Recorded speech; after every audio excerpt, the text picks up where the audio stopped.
ዮሐንስ ወንጌል ምዕራፍ 22 ላይ ከቁጥር 1 ቀጥሎ ያለውን የደረሰ ሰው ያነበኛል።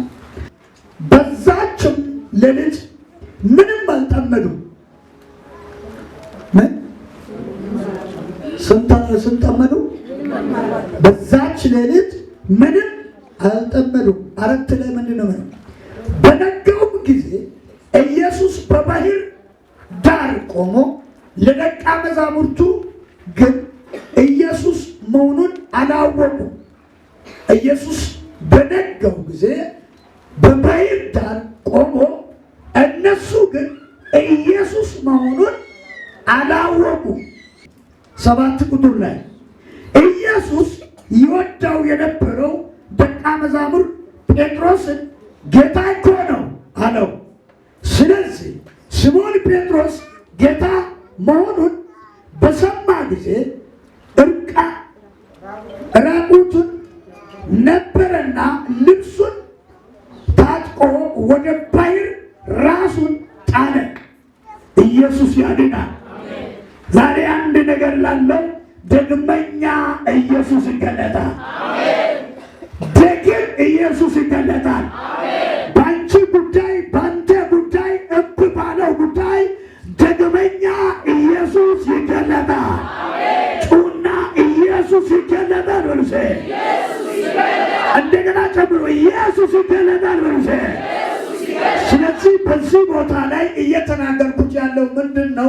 ደግም ኢየሱስ ይገለጣል። እብ ባለው ጉዳይ ላይ ኢየሱስ ይገለጣል እና ዮሐንስ 22 ላይ ያለውን ሀሳብ ነው የተናገርኩትና በዮሐንስ 1 ላይ ስለ ብርሃን ይናገራል። በዮሐንስ 2 ላይ ስለ ቃና ላይ ያለው ስለ ሰርግ ወይንም ዋም ወደ ወይን ጠጅ ስለ መመለስ ስለ ማርያም ኢየሱስ ክርስቶስን እንደጠየቀችው ለዚህ ይናገራል። ቀጥሎ 4 ላይ ደግሞ ኢየሱስ ሰማርያ ከተማ ሄዶ በሰማርያ ከተማ ላይ የነበረችዋን ሴትዮዋን ለማገኛት ኢየሱስ መንገድ እንደሆነና እንዴት ደግሞ መንፈስ ቅዱስ ግድ ስለው በዛ ቦታ እናገኛለን እና በዚህ ቦታ ላይ ዮሐንስ ወንጌል ላይ መጽሐፍ ቅዱስ ሲናገር ዮሐንስ ወንጌል ትልቅ ወንጌል ያዘ መልእክት። ብዙ መልእክቶች ብዙ ወንጌላቶች አሉ። ግን ከብዙ ወንጌላቶች ዮሐንስ ወንጌል ለየት የሚያደርገው ምንድን ነው? ወንጌል ዮሐንስ ስለ ሰማይ ነው የሚናገረው። በብዛት ስለ ሰማይ ይናገራልና ዮሐንስ መጽሐፍ ቅዱስ ሲናገር የመጽሐፍ ቅዱስ ሊቃውንቶች ወይንም መጽሐፍ ቅዱስ መርማሪዎች ሲናገሩ እንዲህ ይላል። ዮሐንስ ከ27 በላይ በሆነ ጊዜ ከኢየሱስ ክርስቶስ ጋር አብሮ ለማሳለፍ ወይም አብሮ እንትን ለማድረግ ፈልጓል። ዮሐንስ ብዙ ጊዜ የዮሐንስ አገልግሎት ምንድን ነው? በሕግና በሃይማኖት ተይዘው የነበሩ ሰዎችን ከኢየሱስ ክርስቶስ ጋር ማገናኘት ነው ስራው። ኢየሱስ ጌታ። ዮሐንስ ስራ በብዛት የምታዩ በዮሐንስ ወንጌል ላይ ያለው በብዛት ያለው የምታገኙት ምንድን ነው? ልክ ሰዎች ከሃይማኖት ጋር ተጣብቀው የነበሩት ሃይማኖትን አጣብቀው የነበሩ ሰዎችን ከዛ አላቅቆ ከኢየሱስ ክርስቶስ ጋር የማገናኘት ስራ ይሰራል እና ዮሐንስ በብዛት ምንድን ነው የምናገረው? ስለ ሰማይ ጉዳይ ይናገራል። ራሱን ከፍ ለማድረግ አይፈልግም። ብዙ ጊዜ ራሱን ዝቅ በማድረግ የሚታወቅ ሰው ኢየሱስ ጌታ። መጽሐፍ ቅዱስ ስናገር ከሴቶች ከተወለዱ ወንዶች መካከል ሴት በወለዱት ወንዶች መካከል እንደ ዮሐንስ ያለ የለም የተባለው ትልቅ የእግዚአብሔርን ቃል ይዞ በምድር ላይ ተጽዕኖ እየፈጠረ የነበረ ኢየሱስ በምድር ላይ በተቀመጠው ጊዜ ወይም በሚያስተምረው ጊዜ ግማሽ ጊዜ ከኢየሱስ ክርስቶስ ጋር አብሮ ያሳለፈ ሰው እና ወንጌልን በሚሰብክበት ጊዜ በዛ ወንጌል የእግዚአብሔርን ኃይል ይዞ በመንፈስ ቅዱስ እየተነዳ ያገለገለው ሰው ነው ዮሐንስ። ጌታ ለዘላለም የተባረከ። ሌላው መጽሐፍ ቅዱስ ላይ በዮሐንስ ወንጌል ላይ ምዕራፍ 1 ላይ ከአንድ ወደ ታች ስታዩ ስለ መጀመሪያና ስለ ቃል ይናገራል። መጀመሪያ ቃል ነበር፣ ቃልም ከእግዚአብሔር ዘንድ ነበረ፣ ቃልም እግዚአብሔር ነበር የሚለውን ይናገርና እንዲህ ይላል። ስለ ብርሃንና ስለ ጨለማ ከተናገረ በኋላ እንዲህ የሚል ቃል አለ።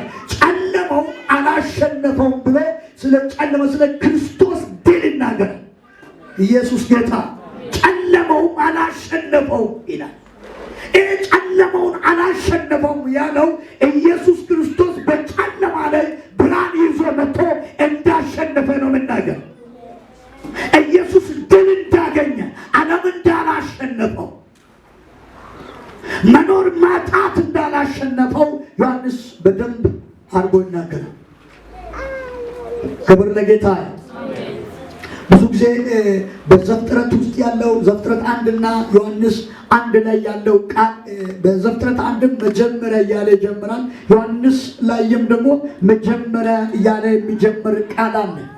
በዘፍጥረት ላይ መጀመሪያ ቃል ነበር ማለት መጀመሪያ እግዚአብሔር ሰማይን ምድርን ፈጠረ እያለ ስለ ሰማይና ስለ ምድር ይናገራልና በዛ ቦታ ላይ ስለ ጨለማ ይናገራል። ጨለማም ጥልቅ ነበረች እያለ ይናገራል። በዛ ቦታ ጨለማም ጥልቅ ነበረች ይላል።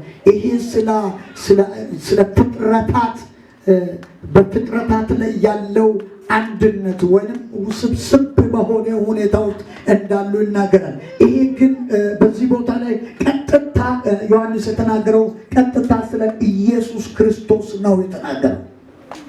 ኢየሱስ ጌታ። ኢየሱስ ክርስቶስ ወደዚች ምድር በመጣው ጊዜ በምድር ላይ ውጊያ አለ፣ ተጽዕኖ አለ፣ የመቱት አሉ፣ የገፉት አሉ፣ በተለያየ መንገድ ተዋግቷል። ነገር ግን ሊያሸነፉት አልቻሉም። ሌላው ዮሐንስ የተናገረው ምንድነው? ሞት እንዳላሸነፈ በሞት ላይ ድል እንዳገኘ ኢየሱስ ጌታ። ስለዚህ ኢየሱስ ክርስቶስ በምን ላይ ድል አለው? በሞት ላይ። ስለዚህ የትንሣኤ ኃይል ይዞ ስለመጣ ስለ ትንሣኤው ኃይል ዮሐንስ እናገር። ጌታ ለዘላለም የተባረከ ይሁን። ስለዚህ ዛሬ እናገራለሁ። አንተ ያዝከው አምላክ ተራ አምላክ አይደል። አንተ የምትሰግደው አምላክ ተራ አምላክ አይደል። በሞት ላይ ስልጣን ያለ አምላክ ነው። በሲኦል ላይ ስልጣን ያለ አምላክ ነው። ሰዎችን በሚያሸንፈው ነገር ላይ ስልጣን ያለ አምላክ ነው። አሜን ነው። ጩና እንደ አሜን ነው። እንደገና ጨምሩና አሜን ነው።